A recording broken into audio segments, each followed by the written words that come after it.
Chris hit us up. He said, why do people just assume Ohio State can win a national title every year? My answer is because they can win a national title every year.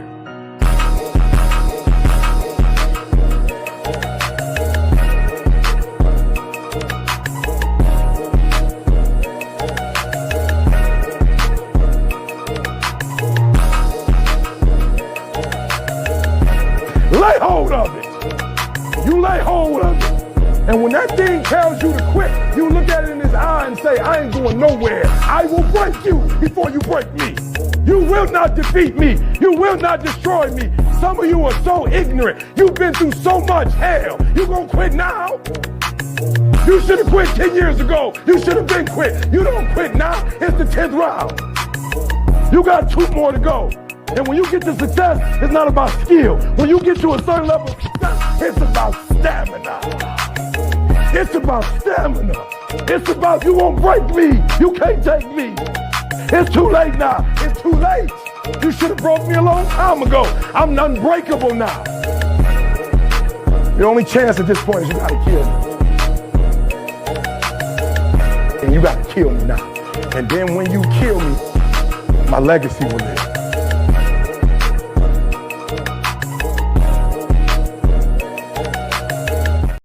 Welcome in, everybody, to the Voice of College Football Ohio State channel. Ohio State just absolutely obliterates Tennessee 42-17 in this game. Will Howard, a couple touchdown passes himself. Probably should have had a third, but, you know, we'll disregard the pass interference and everything else. Whatever. We'll disregard it. JJ himself, Jeremiah Smith, had 2 touchdown catches, 103 yards as well. Adding to that, Travion Henderson, 10 carries, 80 yards, 2 touchdowns, and Quinshawn, 10 carries, only 34 yards, but 2 touchdowns himself as well. Cody Simon comes in as the leading tackler, 12 tackles in this game. JT Tuimoloau, 2 sacks for JT in this one.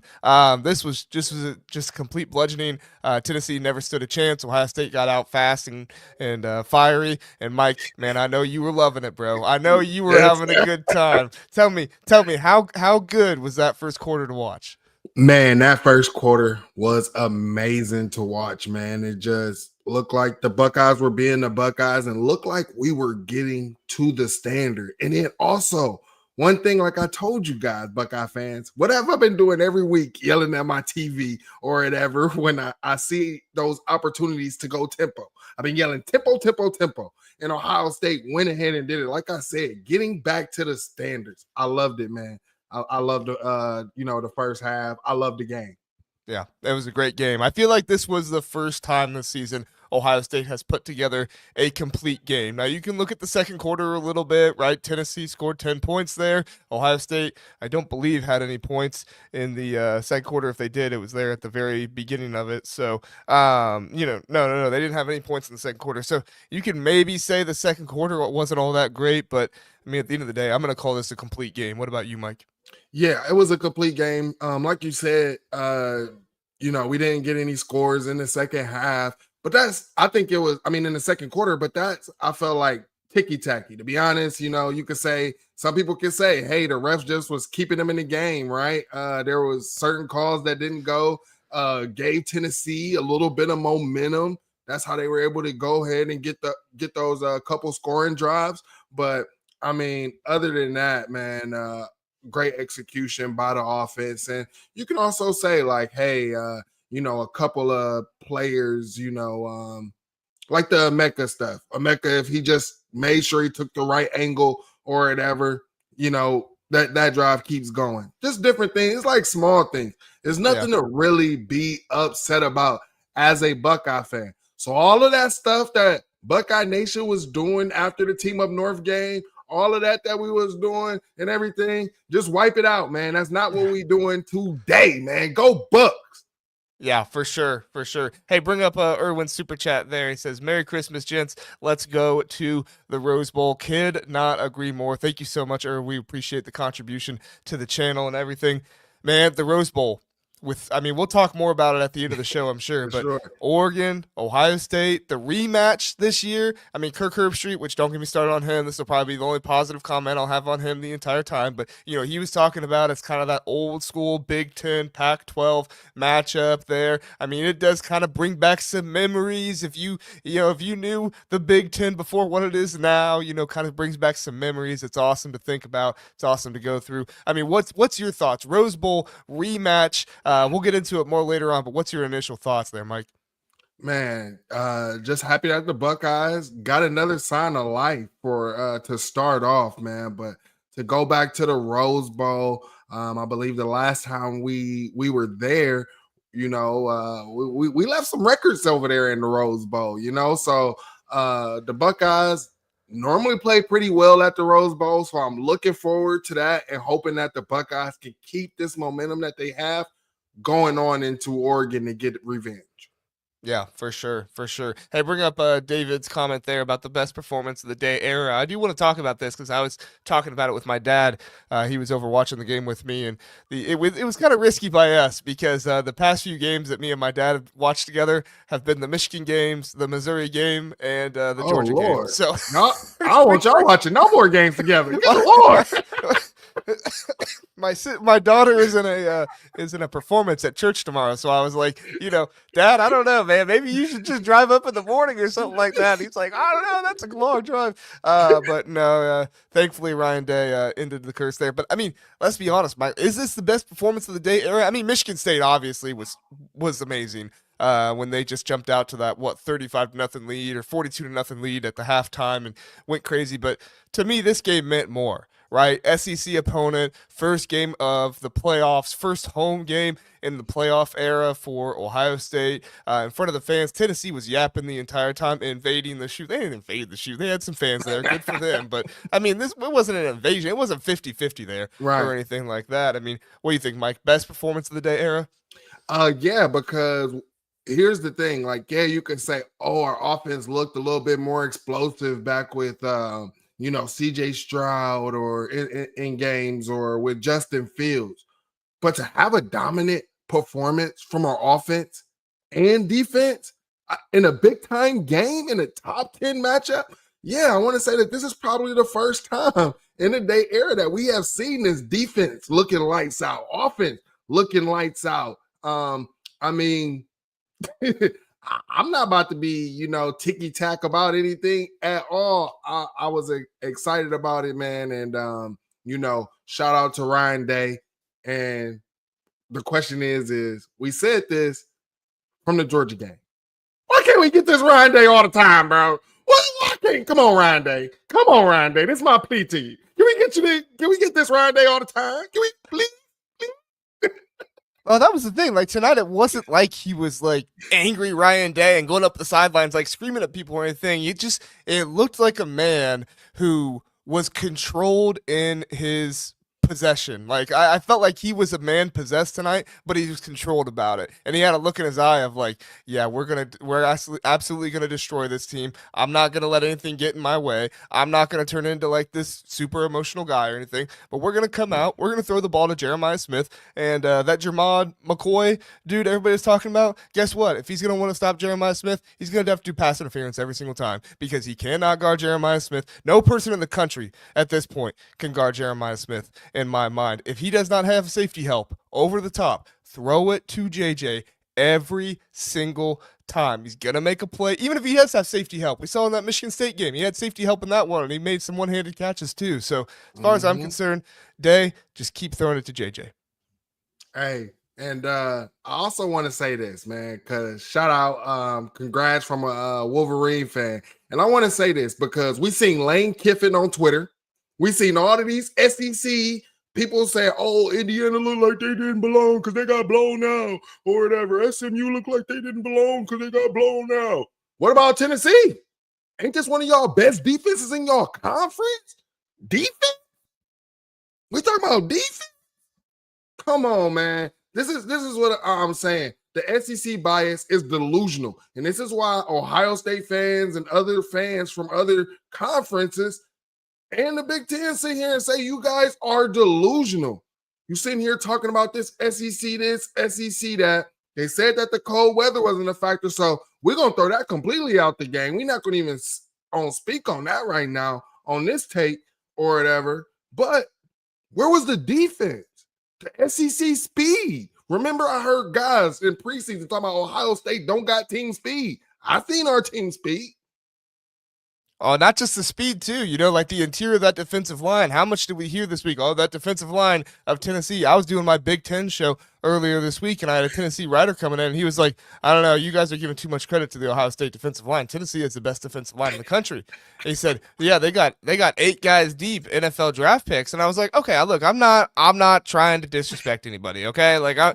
But you guys got to know you actually got to go up against a Big Ten team up in the North. Tennessee has never in their history of the program, faced a Big Ten team on the road. Not a Big Ten team on the road in November, not a Big Ten team on the road in December. They have never faced a Big Ten team on the road. So these boys that were fighting over the heaters in 55-degree weather against Vanderbilt, they came up here, they took their shirts off for 30 seconds on the field and made sure the camera saw them, and then guess what? They put those shirts right back on and said, "Brr, it's cold out here, and we don't know if we're going to be able to handle it." Well, guess what? They couldn't handle it because Ohio State is the freaking standard, is the one who's going to be able to take them down, and is the one that says, yeah, SEC, if you want to actually play against the Big Ten, you got to come up here and you got to do so in the cold weather where we play every freaking week.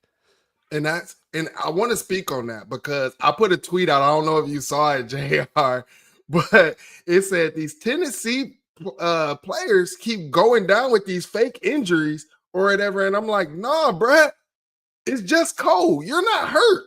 It's just cold. And this is what we were trying, like, now we could talk about the cold stuff. This is what we were trying to explain to people. Yeah, you play in the SEC.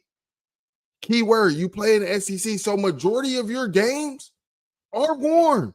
You're not used to playing in the cold at all. And the reason why their players were sitting there thinking that they're hurt and they're not hurt is when you get hit, you're like really hit, hands put on you, pads put on you in the cold, it's a different feeling. Your mind, your body is telling you that you hurt, but you're not really hurt. It just stings a little different because you're in the cold. And I got a little backlash from the Tennessee fan, but she apologized later on after we won the game, you know, but I was just trying to explain. Good for her. Yeah, shout out to her.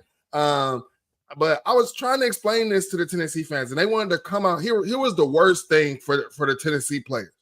You go out in warm-ups with your shirt off. You go back to the locker room in extreme warm, and get extremely warm just to come back out to the extreme cold again. That normally works out not well for anybody. Nobody mentally, your body doesn't like that. And it looked like they wasn't ready for the game. So shout out to Tennessee coming out with their shirts off. We appreciate you. Yeah, good job, guys. Good job, guys. Listen, a dude that was ready for this game was Will Howard. All right, I said it.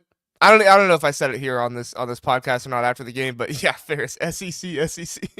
They were chanting it at the end. Did you hear him chanting it during Days? Yeah, they was chanting it during the game. And they were chanting it during the game too. Yeah. But listen, I think Will Howard had a concussion during that Michigan game. I'm not making an excuse. I'm just saying because he didn't look like himself. All right, Michigan still deserved to win that game. I'm not making an excuse, but Will Howard came out and showed us the player that he has been all season. He was making good decisions. He was getting the ball to his playmakers. And listen, his playmakers are really, really good because you saw Jeremiah Smith outrun multiple dudes to the boundary in this one. Right. And maybe those dudes are fast, but guess what? They're not used to playing in the cold. And credit to Jeremiah Smith, credit to Carnell Tate, these boys that have come up from Florida because they've not been wimps about it. Right? They're coming up here to the cold and they're saying, give it to me. Let's play. I'm not going to put sleeves on. I'm going to go out there. I'm going to work and I'm going to go full speed just like I have been all season long and outrun these dudes from the South who aren't used to playing up here. right? Yeah, you got snow every now and then down there. Good for you. But how often you play in it? How often you go out there and get hit by somebody when it's out there like that?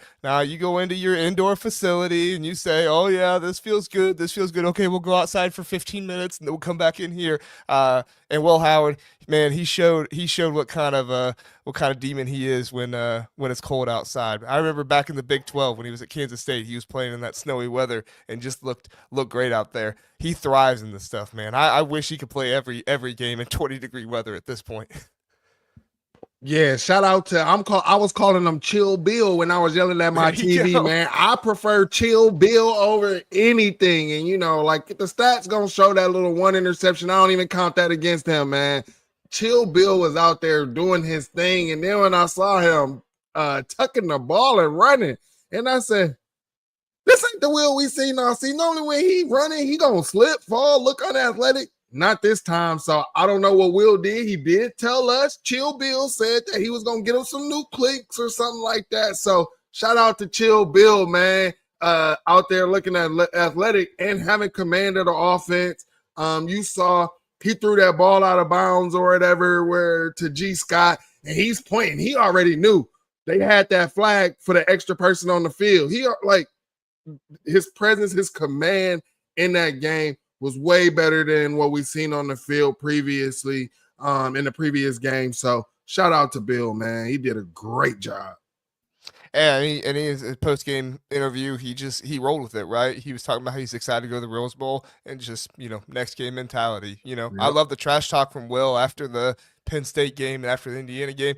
But in this one, this is the playoffs, bro. You just got to go for it, right? Win, move on, win again. Win, move on, win again. Just keep winning. That's what you got to do. So I love that mentality from Will. Another guy I love the mentality of is Jeremiah Smith. That quiet mentality. That McCoy dude was on him all game, and you know that he was just looking at that dude like, yeah, you can't guard me. You can't get me. You got to turn. You can't turn your head for a second because you'll lose me. All you got to do is just run into me, and they'll get a pass interference. They missed the one. But they got the other ones because you can't guard Jeremiah Smith. There was nobody on this team that could guard him, Mike. Yeah, and I feel like the one that he got closer to the end of the game was a makeup from that other one. They was like, okay, yeah, we like you could tell he is unguardable. It's just going to be amazing watching this kid. Like I told people, everybody was wanting to compare him and Ryan Williams, and I'm like, bro, y'all just need to sit back, enjoy the little 3 years that these guys are going to have in college football, man, because honestly, if the guys could go 2 and out, I think Jeremiah probably be one of those candidates, still first round ballot, top 10. I love Jeremiah, and this is what we wanted to see. Like we talked about this last week, and everybody was saying, oh, y'all wanted them to throw the ball, but they threw the ball like 30-something times. It's not about throwing the ball. It was how we were throwing the ball. And that, what we saw tonight, going downfield vertically with JJ, that's what we've been wanting. That's all we was asking for, right, JR? Yeah, no, I mean, they were doing so many out routes and little things over the middle and curls and stuff like that against Michigan, and it was like, just let him run. Just let him go downfield and run, and even if they're going to bracket coverage him or whatever, have Emeka run too. Have them both get down there and go downfield and throw G. Scott over the middle. One of them's going to be open. They're too good. They are too good for one of them not to be open, and it looked like in this game they were finally doing it. I mean, there were times when Tennessee just completely forgot that G. Scott, could be a receiver. Like, there were times when everybody was watching JJ, everybody was watching Emeka, and they're like, oh crap, they got that tight end G. Scott. He's a former 5-star wide receiver who just turns out to be big enough to be a tight end. He's got some good routes. He's got some good hands, which I was glad he fumbled that one ball out of bounds because I was not going to be happy if that happened in bounds, Mike. Yeah, big facts. I mean, hey, guys who don't get the ball that often, man, and that's one of the reasons why I felt like we needed to get our tight end involved in the game, man. Because honestly, you got to rep that, and G has been out of the skill position for a very long time, so he just got to rep that. But yeah, I mean, one thing that I have said, plenty of times, I've seen G. Scott open, and sometimes we don't throw him the ball.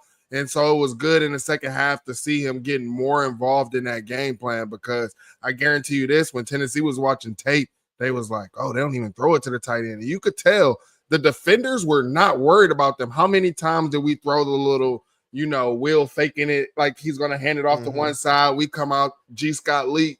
They weren't worried about him. Majority of the game, we were able to do that. So also, I mean, I think it also goes well for future games, because now it's like, hey, we can't sit back, just worry about Jeremiah.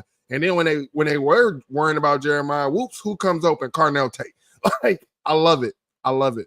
Yeah. I mean, it helps everything in the offense more. And this is what I was talking about when I said use the passing game to open up the run game, right? I mean, this is not a team that uses the run game to open up the passing game. Maybe with our old offensive line it was, but right now this is not what that team's identity is. And you saw that in this game, because you saw Travion Henderson get in the game. They put a linebacker on Travion Henderson one time, Mike. They put a linebacker on him, and they said, we are never doing that again, because he went right up the sideline, and Will Howard threw it to him, and the safety was like, boy, you gotta get up here next time, because I can't take this dude on by myself. And when that happens, you get less linebackers on the field. The running lanes are better, and I mean, that's what Travion Henderson showed. He had his big run in this game. He got himself 2 scores as well. I mean, that's what I'm talking about when I say use the pass to open up the run. There's going to be less guys in the box. You're going to make it easier on your offensive line, and you're going to get Travion Henderson and Quinshon Judkins in space. 4 touchdowns today for the duo of Quinshon Judkins, Travion Henderson. Mike, what do you think of those boys tonight? Man, zone 6, and Travion was part of zone 6 too. I mean, he didn't get a touchdown, but I mean, he was averaging over 10 yards. 10, actually, not just 10. I want to say he was averaging over 12 yards a catch. Yeah, he went 4 for 54. So yeah, 13.5. Yeah. So yeah, I was just one off. My guy definitely was out there doing. And here's the thing. I said this before, and I think somebody was like, whoa, Mike, chill. And I said, putting a linebacker on Travion is a mismatch. I said, any linebacker in the country. And everybody was like, whoa, Mike, whoa. And I'm like, here's what they told us. One of the best front sevens, great defense, supposed to be one of the best defense in the SEC. Couldn't keep up with my guy Travion. So, I mean, again, I don't know what linebacker is supposed to or is going to, but until they show me right now, I'm going to continue to say no linebacker can hang with Travion. And Emeka, always Mr. Reliable, 5 catches, 81 yards, man. And I do wish we would get my guy Carnell Tate involved in the game a little bit more. Like I said, in the second half, he had the 1 catch, 18 yards, but I think he could be a bigger force. But again, like I said, let these teams keep just keying in on JJ. It'll be a Carnell Tate game. So shout out to Zone 6 and what they were able to do as well, man. Yeah, it's going to be one of them. It's going to be JJ. It's going to be Carnell. It's going to be G. Scott. It's going to be Emeka. You can't guard all these dudes every single time. You don't have enough men in your secondary to do it that are good enough to do it, right? So at some point, one of these guys are going to get open, and if they're not, guess what? Travion Henderson's probably on a linebacker, and you can just throw it on up to him. So he'll be doing all right. He'll be doing all right. Anything else? Offensive line in this one, Mike. Ohio State ran the ball well. I wouldn't say it was their best, rushing of the year. 4.7 yards per carry on their 33 rushing attempts. Now I did track when the backups came in. It was at 5 yards per carry, so it was a little bit better with the starters. The backups kind of brought that number down a little bit. But I mean, overall, I was proud of the offensive line tonight. But they did a good job of getting Will Howard out of the pocket. They did a good job using play action to their advantage. But there were some times Will Howard sat back there. He had room and he had the space to be able, and sometimes too, Will Howard, he's just comfortable back there in the pocket. A couple times guys bearing down on him. He trusted his guys. He got the ball out of there and he delivered a good, accurate pass. So I think it's a combination of Will Howard, the offensive line doing well. Yeah, the offensive line showed up, and everybody was worried about the offensive line, myself included, especially when Ryan Day was talking about rotating players, and we got to see just about everybody out there. Luke Montgomery was out there. We got to see Austin Searville, and I don't want to put this guy down, man, but it looked like the offense was running really well without Tegra. I do want to say that. So maybe Tegra just needs a little bit more development, a little bit more. He's a tackle. I think he's a tackle. You think man. so? I think so. I just don't think he has that nasty enough aggression to play on the inside. I think he's got pretty good feet, but I don't think feet do as much good for you at the guard position. I don't know. I'd like to see him at right tackle a little bit next year and see what happens. Maybe. I don't know. Something has to be done. Definitely needs to get more in that strength and conditioning room as well. But and maybe next year with the reps and game reps that he had, he'll be able to go into the season a little bit more confident and knowing what he's doing as well. So, but I like the offensive line out there. I mean, obviously Luke made a couple mistakes being the first time out there playing in a key game. I wouldn't say he started, but I like the offense, man, what the offensive line was doing and what Will was doing, being able to run behind them and our running backs as well. I want to say shout out to the running backs in the blocking game. And one thing I'm never worried about or have been worried about with our team is pass pro. I think we've been pretty good in pass pro. Even at Penn State, like Donovan Jackson's first game at left tackle, man, he was holding his own against Abdul Carter. Like Abdul Carter got home a couple times. But other than that, like our makeshift offensive line has been doing pretty good. Shout out to Justin Fry. Just want to see him do better in the recruiting. Yeah.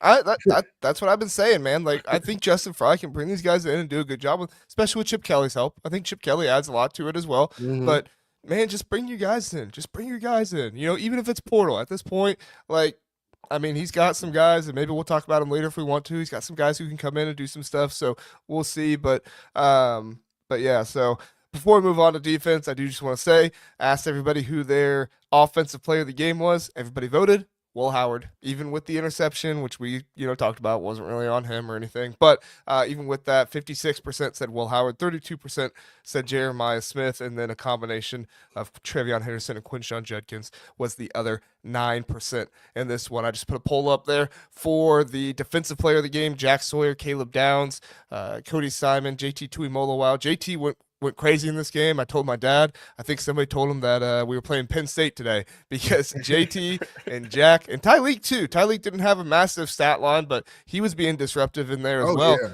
I mean, you could tell this defensive line when they were getting pushed and they were getting pressure, just 4 of them too. I mean, Jim Knowles hasn't done that for a little while where he's just trusted the defensive line, but he trusted him in this one. Kenyatta Jackson as well had that roughing the passer, but that was a bullshit call. I'm sorry. I cursed, but that was a BS call, bro. I don't understand how you're supposed to play football now on defense. That was a terrible call. And he jumped into the guy. He jumped into Kenyatta. Yeah, no, that's what I was going to say too, is like, even if it is whatever, quote unquote, I still love the hit, and I still love them punishing Nico back there because he wanted to run and he wanted to move around in the pocket and stuff, and it's like, all right, you want to do that, we're going to come after you, we're going to hit you, we're going to make you pay. So obviously you don't want to see anybody get injured, but you definitely want to make them feel it. So but I also give props to Nico, man. He stayed in there the entire game. He was getting hit time after time again, and he still stayed in there, so good for him. What'd you think of the defensive line, Mike? Love the defensive line, man. And people told us, JR, that we didn't have no defensive ends. But you watching this game, you wouldn't have thought. And you said they, thought it was Penn State out there. On our platform at Best Damn Media, our guy Cam has been calling them Penn State Junior. But I don't know if I could even call them Penn State Junior because Penn State put a better performance than that. So, I mean, hey, the defensive line, Jack Sawyer, man. I seen somebody tweet and said that team up north just set Jack Sawyer up on his villain run, and that's what you saw. JTT coming alive, man. And like I said earlier about the offense, I'm gonna say the same thing about the D-line, man. Hopefully they can take this, build off of it, and continue it into the next game. Because if they can do that and get home as just the front 4 and do what they did, Jim Knowles can do a whole lot more with the defense, and make it a lot harder on our opponent. So I'm really excited to see what Jim Knowles is going to cook. And, one thing that we saw, Jack Sawyer last year, bowl game, came alive at the end of the season. And, he made one of the greatest plays, I say, in the game.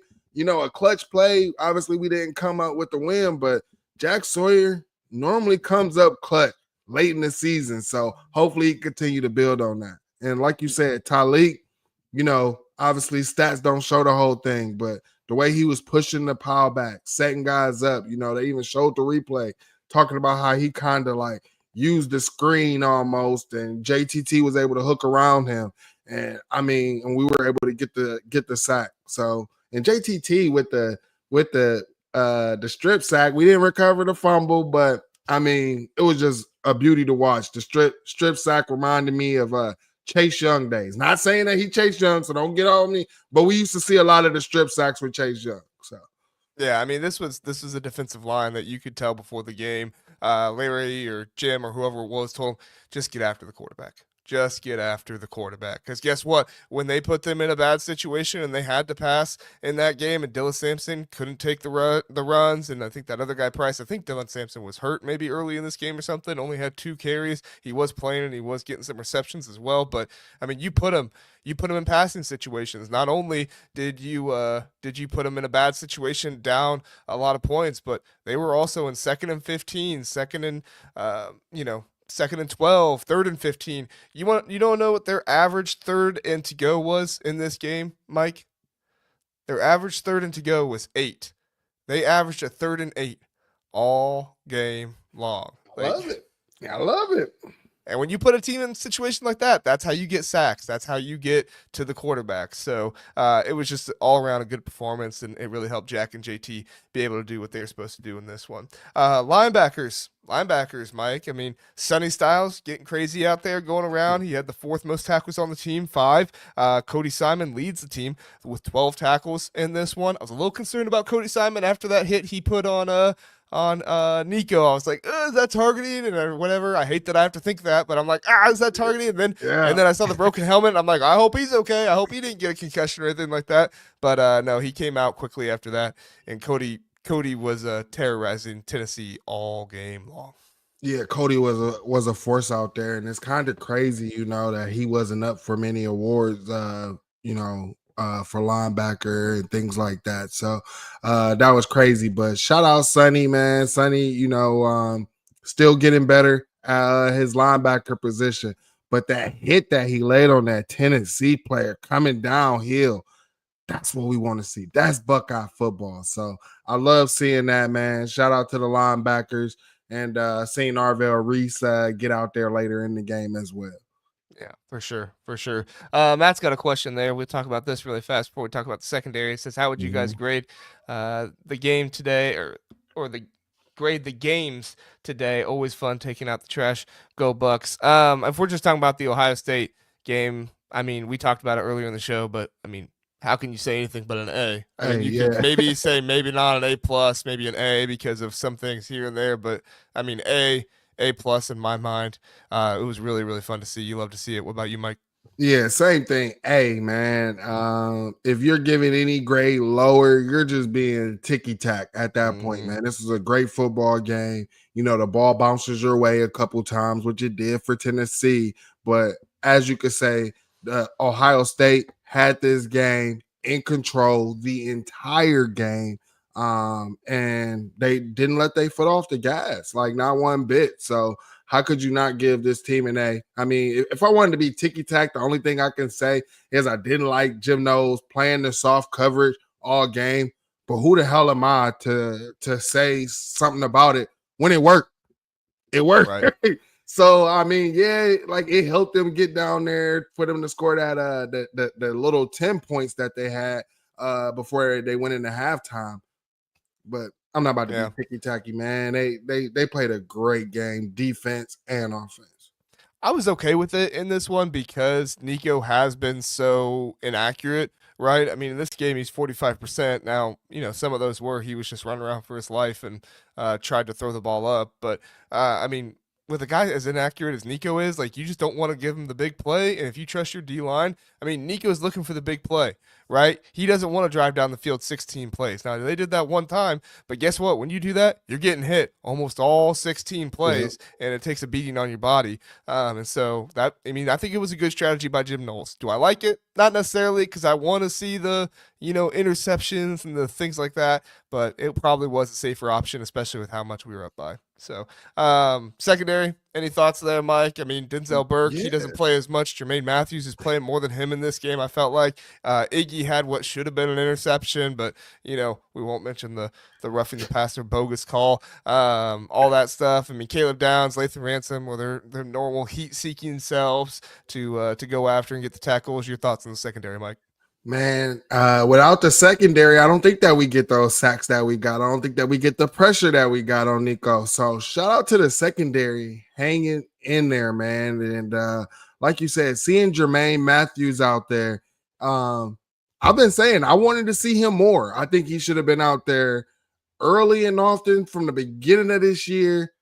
Should have been out there in that Oregon game as well. It's just when that guy is out there, he makes plays. And that's exactly what we did. Made a holding on to the defender or whatever till his teammates gets around and make the tackle. Got I believe a pass breakup as well. So, I mean, shout out to Jermaine. Sorry if y'all hear some kids yelling. I'm at the in-laws, so it is what it is. Kids just having fun at Christmas time. Yep. That is what it is. I was at the in-laws earlier today, and boy, we had 40 people in one house.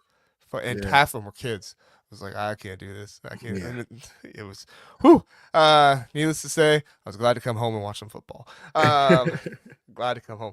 Our defensive player of the game, Jack Sawyer, gets the vote of confidence. 80% of the people. Cody Simon, 15%. Caleb Downs, 5%. JT Tuimoloau, 0%. Mike, I feel like JT had a better game than 0%. What about you? JT had 2 sacks, 2.5, for losses.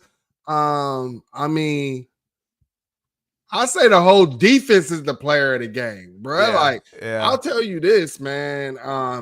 This defense, Buckeyes, when have we been able to say this is what we have said for the longest or whatever, before Jim Knowles had came here, right? Man, if we held teams to under 20, we know we win the game.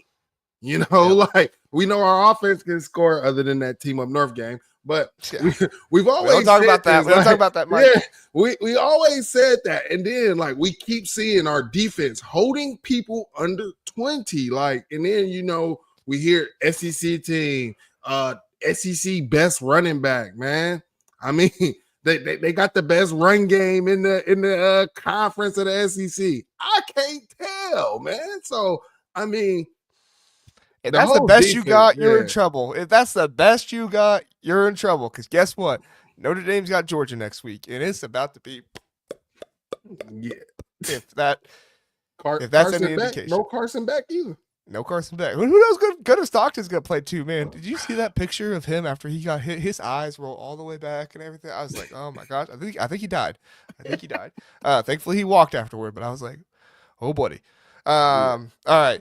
Let's talk about Ryan Day. All right. Ryan Day in this one felt like he came out. I mean, I made my comments on it, felt like he was a little bit of a man possessed, but it was kind of like controlled possession, right? Mm-hmm. He knew what he wanted to do, but he was controlled about it. He wasn't overly emotional. We didn't see him up and down the sideline screaming, but I think we saw a guy who knew what this team had to do, both sides of the ball. And I think for him, it was just like, yeah, we're going to come out here. We're going to do it. Move on next game. What'd you think of Ryan Day in this one, Mike?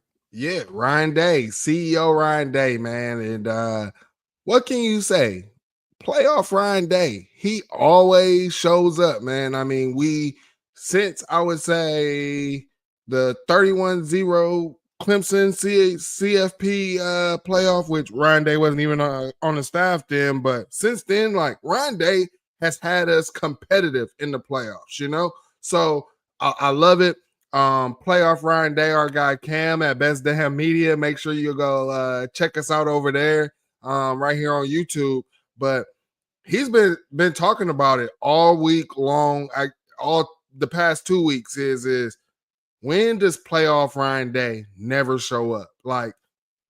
playoff Ryan Day is different, man. So also you gave Ryan Day just a few weeks to work. And he was telling everybody, oh, it's not like the normal playoff game and everything. So I was kind of still reserved. And somebody earlier said, man, I didn't expect this game to go like this.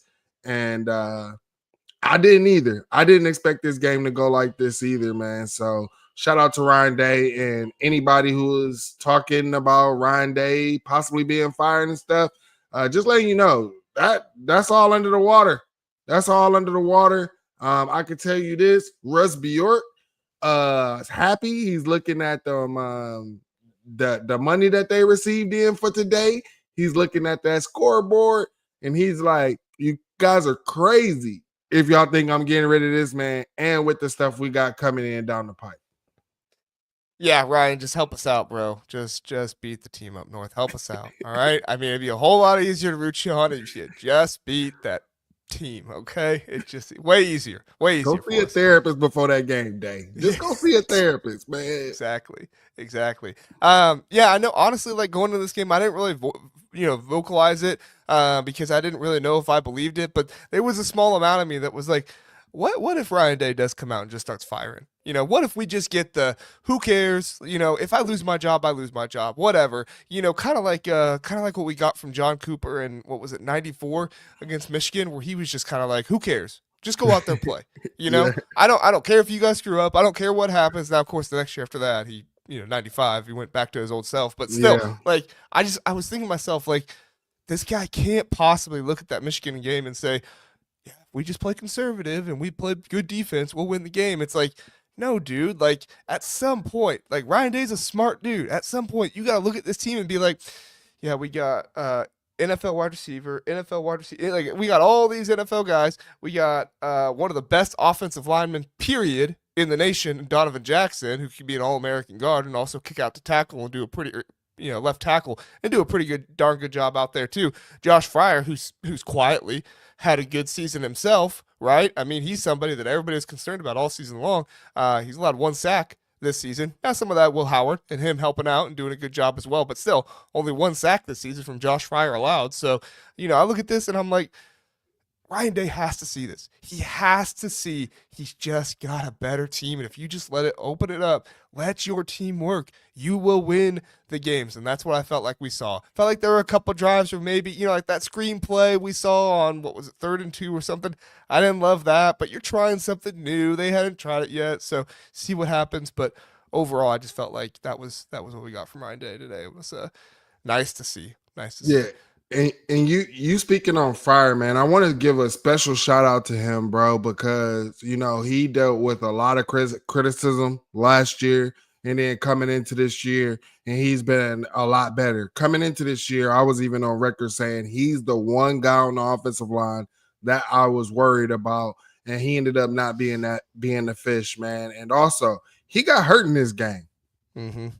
And still went out there and balled out, man. And you heard them talking, the announcers talking, the sideline announcer. She was saying he didn't look too good. He looked hurt. He looked hobbled. That's something that they were going to be watching for. And even though he was a little bit hobbled, that guy still went out there and balled out. That's Buckeye toughness. That's having that Ohio State mentality, that Ohio blue blood mentality, man. And I just want to say I appreciate that. I appreciate him going out there, putting on for the state of Ohio and for the program. Yeah. Major props to Josh Fryer. I felt like all season long he's deserved some props, and he's just not gotten it, and I don't think it's anybody's fault or anything like that. I feel like he just hasn't gotten it this season because there's nothing been super spectacular, but it's just been consistent good football. So props to him. All right, Mike, anything else you want to get to? You want to talk portal stuff at all? You want to bash the SEC anymore? I mean, I'm game, man. If you want to go anywhere else, I'm good. I'm good. Hey, the SEC ain't got no smoke for us, bro. Lane Kiffin was watching that game like, damn, I can't even say nothing, man. Yep. Did Ole Miss even play Tennessee this year? No, they did not. Tennessee, the only teams they played in the top half of the SEC was Bama and Georgia. Everybody else was in the bottom half of the SEC. 0 ranked See? wins or 1 ranked win, by the way. 1 ranked win for Tennessee all season. To Bama. Yeah, to Bama. Who couldn't even score on Oklahoma. It's Exactly. crazy. Yeah. Exactly. So again, man, like if we're gonna talk about the SEC, you are not who you thought you were. Who did you want in? You wanted Bama in? The Bama team that lost to this team, this defense? That's what y'all arguing about. Or did you want the Ole Miss who can't beat Kentucky? Kentucky only 1 Power 4 win all season long. Ole Miss. Come on, man. I mean, SEC fans, I don't even want to hear that from y'all, man. I don't want to hear that from y'all. But Ohio State, somebody lied to me, told me that the NIL money was on freeze. Nope. Ohio State went in the portal and got them an offensive tackle for next year. And hopefully we can get us one more. Phillip Daniels coming over from Minnesota Gophers, man. I like his pass grade, so I don't feel like there's going to be any drop off in the pass protection, and just hoping that we can get better in the run game when we get him. Yep. What you think? Yep. I think so. I like Phillip Daniels. I would have maybe liked a guy with a little bit more experience. So I hope he's the right tackle. I don't think I'd be comfortable with him at the left tackle just yet. He might turn into the left tackle the year after. But I'm hoping we get that guy from Rice, Oninawa, I think is how you pronounce it. That dude from Rice, I think he did a good job this season. And I think with a little bit more development, I watched some of his stuff. I think he has good feet, quick, quicker than I think some people realize, aggressive as well. So I like to see that. But and I'm really hoping we get this Josh Thompson guy from Northwestern. Now, I think he might be leaning a couple other places, so I don't feel great about it. But, maybe Ohio State says, hey, look, buddy, do you see what just happened? You see what just happened this weekend? You want to put up some extra tape for the NFL because you can go to a team that's making a deep playoff run? Yeah, come on over here. We'll show you where you can be playing 15, 16 games next year and not and putting more tape out there for the NFL. So I feel good about that. Last thing I'll ask you about, Mike, and then we'll get out of here. What'd you think of Penn State, man? Notre Dame beating Indiana, Texas winning, but mostly Penn State, man. Are they a national championship contender? They took it to SMU. They say, get on out of Happy Valley. We're happy over here. You're gonna walk out sad. What'd you think of Penn State? Honestly, man, I think any of the Big Ten remaining teams are definitely teams to watch out for, man. And to be honest, a lot of people was talking about SMU and Indiana. I think that those games went exactly how I felt that they would go. I was worried about like SMU. Will they be able to handle that cold weather? Will they be able to handle the trenches? And it looked like they just honestly, the 2 pick sixes, I thought that was insane. They got another pick as well. Probably could have had another one off of that. So they got just 14 points on defense alone, and SMU, that explosive offense that everybody was telling us. And I want to ask you this, JR. What does this really say about the ACC? Because that shit's garbage, bruh. And now I understand why the committee, because I talked about this on my platform at the Fans Edge or whatever on Best Damn Media Network. I talked about this. I said, dang, I just lost my train of thought. I hate when that happens. Let me ask you this. Dang, I really lost my train of thought. I really You're talking about Penn State and their defense and everything, the pick sixes. You talking about SMU, the ACC. Is the ACC any good? Oh, yeah. Okay, so the College Football Playoff Committee told us that ACC Conference Championship is not better than Boise State's Conference Championship. And you had ACC fans thinking Miami should be in, thinking all of these teams. What does this say about how down bad the ACC really is? It's nothing good. It's nothing good. I mean, we saw it with Florida State, right? That was their money last year, and this year they go completely down and they got nowhere to go. You could have argued, well, all these teams beat Florida State, so maybe ACC is better, but it didn't look like it. Now, Happy Valley is a really tough place to go play, so you can kind of roll over and lose big there, but I would think a playoff caliber team in SMU would be able to kind of bring it together and say, hey, 2 pick sixes, let's get a field goal next time or something like that, right? Like at least Indiana did that. At least Indiana went down and got themselves a field goal when they were down 2 scores. Now, I wasn't necessarily super impressed with Indiana, so I'm not trying to say anything great about Indiana here, but at least they did that, and at least they made it a game toward the end of it. SMU, not so much, man. I felt like SMU went into this game kind of similar to Michigan or to Ohio State going into Michigan, where they're like, yeah, we don't really care about the other team. We're just going to run whatever we want.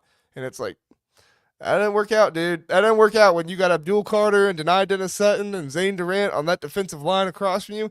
That didn't work out. And what's that quarterback's name? Kevin Jones or something like that. He had a bad day. He did not have a good day at all because he was running for his life. Yeah. Kevin Jennings, yeah. I mean, and then that's the thing about it. But what do we hear? What have we been hearing for years? What have we been hearing for years and even this year? Oh, Big Ten don't got no offenses. Wait till they go up against someone with an explosive offense. You know what we've been saying? Wait till y'all go up against someone who actually has a damn defense. We got offenses up here. They just don't go crazy with the points because we got defenses. Now y'all starting to learn that. Now y'all starting to see that. I don't want to hear about, SEC got this offense. Offense just got held to, I would say basically 10 points. If you want to, you scored against my little ones, my little freshmen and stuff. If you want to count that, have at it. But you couldn't do nothing with us at all. Where's these high-powered offenses, the high-powered run games that y'all talking about? Yep. So those, it is honestly Ohio State. The Big Ten put all of the narratives to bed. Say shout out to them for that. But JR, how you feeling about Oregon for the rematch? Yeah, man. Yeah, I'm excited about it. One more thing really fast. Sean McDonough was the one last night during that Indiana game that was like, whoa, is the Big Ten even all that much better than the Big 12 and the ACC? Well, we just saw what SMU got done to them by Penn State. And guess what? You know who destroyed Colorado this year? You know who destroyed Colorado this year? 6-5 Nebraska. Yeah. Or 6-6 Nebraska. Like, if you're going to go 6-6 in the Big Ten, but you can absolutely manhandle and destroy the Big 12's pride and joy in Colorado and their Heisman Trophy winner and everything else. I know Arizona State won the conference, but still, and like, that's the one that quarterback. Yeah, exactly. Like top-ranked quarterback.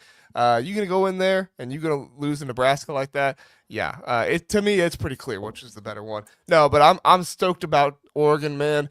I think that, it's a little bit different. They got Birch back. Our offensive line is not as healthy as it was, so I definitely think we're going to have to adjust there. But guess what? It's not at Autzen Stadium. This is going to be a neutral site. And this is going to be a game where it's probably 50-50, 60-40, dare I say 70-30 Ohio State Oregon fans. And this one, we know there's a lot of Ohio State fans out there in California. I saw some of these Oregon boys talking about like, oh yeah, we got this out there. We live out there on the West Coast and everything. We're going to have tons of fans. There's Ohio State fans everywhere. And you best believe after a performance like this, those guys are going to want their tickets because they're going to be saying, I got to go see this team play, especially if they're going to take it to Oregon. Yeah, and I heard Buckeye fans, like Tennessee fans, the whole ticket thing, they taking over the shoe. Well, they didn't take over the shoe for one. And then for two, like you said, Ohio State fans, not only do we travel well, I don't understand why it is always me every time I hold my fingers up. It's like if you got some kind of setting on, if you do if I do a thumbs up, sometimes the thumbs up bubble pops up. Yeah. But if you do the 2, sometimes the bubble, I don't know. It doesn't do it for me, but for other people. Yeah.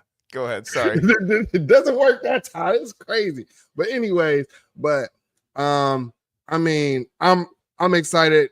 We show up really well at the Rose Bowl. I want to say, I think even when we went up against USC in the Rose Bowl, was that the Rose Bowl we went up against USC at? When they had Sam Darnold? Yeah, I believe so. Yeah. Wasn't that when they panned on the stadium, it was mostly Buckeyes. And that's right there in USC's home state, right there down the street from their stadium. Yep. You know what I'm saying? So it's literally their rival stadium. Like they're in the same. You listen to Deshaun Foster this year. He tells you, we're from Los Angeles, and so is USC. Like they're the same teams. They're both there. Like yeah. So I'm really excited about this. I know our fan base is going to show Hugh up. says it was the Cotton Bowl. It was a Cotton Bowl. My bad. All these It was bowl the games this time. Washington. It was Washington. Okay, Thank that's you, where it Hugh. was. It was Thank one you, of those Hugh. road bowls. I was like, man, Buckeye fans took over and the West Coast team didn't do nothing. They fans ain't show up. But yeah, Tennessee fans was talking all of that stuff about they was coming into our stadium doing this. They did nothing. Go Buckeye Nation, best fan base in the land, and we showing up with the roses. A lot of fans didn't even, they sold the little tickets to the Tennessee fans because guess what? They already was getting their Rose Bowl tickets. They knew. Yeah, Matt says Utah was the last Rose Bowl for us. Yeah, I think we mentioned that at the beginning, the records that were set. That are still records. So, pay attention to those. I had one more comment I wanted to look at, Mike, and then we can get out of here. Abby, she's a few comments before. She says, Vol fan here. We showed we aren't ready for the big leagues yet. OSU could and should win it all. I don't think anyone would have beat y'all tonight. We'll be back one day, just not yet.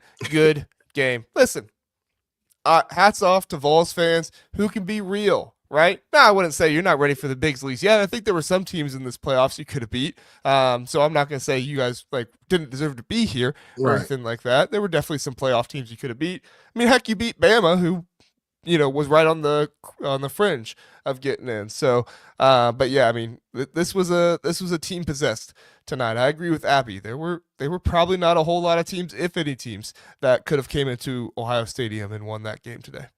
Agree, Abby, man. And just shout out for you being a realist, man, because a lot of your fan base, they have not been real. So we appreciate that. And like JR said, I just think that it was this game. Also, it was on the road as well, man. You probably catch another team on a neutral site. I think it'd be a better game. And a lot of people saying that these teams didn't belong, and a lot of fan bases are crying. Guess what? A lot of y'all who aren't in the playoffs, you lost to crappy teams. It's not just about these teams. You want to talk about Indiana. Their only loss was to Ohio State. Oh, well, who have they played? They took care of business. Don't matter who they play. Ole Miss, you played nobody and still lost to a Kentucky. Bama, you played nobodies and lost to the nobody, and Vandy lost to the nobody OU. Shut up, Heather Dinich. She's the one who was pushing the damn Bama train. So, I mean, I don't understand. It's like you take care of your business during the regular season and you will get rewarded. And that's what these teams did. Now I'm mad because I tagged a bunch of the SEC homers in a tweet earlier tonight, and I forgot to put Heather Dinich in there. So, oh, dang it. Yeah, I put Peter Burns. Yeah, I put Peter Burns, Lane Kiffin. I think I put Josh Pate in there as well, which he's not as bad as some other ones. But did you put Kirk Herbstreit in there? No, I'm blocked by Kirk Herbstreit, bro. What? I'm blocked by Kirk Herbstreit. I'm so shocked I'm not, bro, because I've been talking crap about that man for years, bro. I cannot stand him. It's just if he looks at your tweet at the right time, because I think I tweeted at him at a time when other people weren't ragging on him. It's one of those things, like if a bunch of people are ragging him, just go ahead because he'll get it lost in all the other ones. But all the other ones, yeah. So, all right, Mike. Great show. Appreciate everybody being here. If you want to catch more from me, JR, go on over to JR's_rankings, JRS_rankings. You can find me on Twitter, all those other social media platforms. If you want Big Ten content, not just Ohio State, you can catch me over on the Big Ten Huddle as well. Really appreciate everybody being here. Mike, what about you? Yeah, if you want to follow me, you can follow me on the X app right here, as you can see, 216_Wildboy. I'll be posting on Twitter every single day. And then you can definitely catch me right here on the YouTube platform at Best Damn Media. Make sure you go over, check us out there where we have Buckeye BS on Sunday. We got the Buckeye Roast every Monday through Friday mornings. And then you got I'm talking all college football. So we'll be talking about the remainder of the playoffs and the matches coming up after this every Wednesday at 7:30 Eastern time. So make sure you tune in, hit that subscribe button. And also, if you're not subscribed right here to the Voice of College Football, what's wrong with you, man? Come on. Make sure y'all check in with me and JR next Saturday right after the Oregon game as well, because we'll be there.